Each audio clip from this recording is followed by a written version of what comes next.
আমি কারো কষ্ট সহ্য করতে পারি না রে বসন্ত। আমি সবাই ভালোই চাই। ফিরোজ, কর্তা, এই নাও 50 টাকা। 50 টাকা? আপনি তো দেবতা গুরু।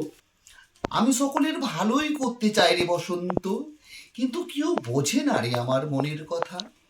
তাই আমি তোমার ভালোর জন্য তোমায় কিছু উপদেশ দিতে চাই বসন্ত। হ্যাঁ, বলুন।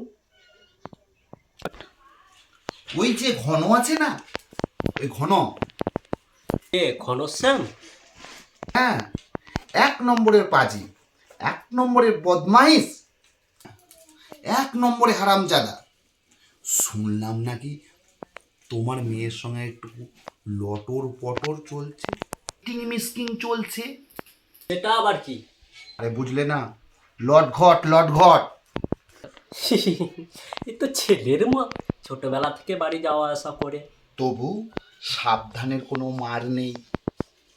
মেয়ের উঠতি বয়স, একবার যদি পা পিছলে যায় তখন কেঁদে কুল পাবে না, বুঝলে বসন্ত? তাই বলছিলাম কি, মেয়েটাকে একটা কাজে লাগিয়ে দাও, তাহলে কাজের মধ্যে থাকবে, ভালো থাকবে, বুঝতে পারলে? কাজকর্ম? হ্যাঁ, কাজকর্ম তো আমার বাড়িতেই রয়েছে। ও তো আমায় দেখাশোনা করবে। না না না না না না, আমায় রানীর মতো দেখাশোনা করবে, গিন্নির মতো আমায় দেখাশোনা করবে। না না না না না না, আমায় রানীর মতো দেখাশোনা করবে। কাজে কামে থাকলে মনটাও ভালো থাকবে, মনটা মেতে থাকবে।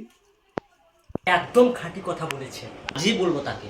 হ্যাঁ, দেখো মেয়ে বড় হয়েছে, একটু বুঝিয়ে সুঝিয়ে বলবে। হ্যাঁ, মাথা ঠান্ডা থাকবে, তখন বলবে।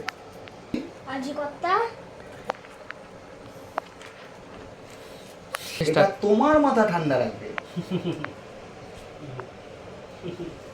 বেশ, যাও।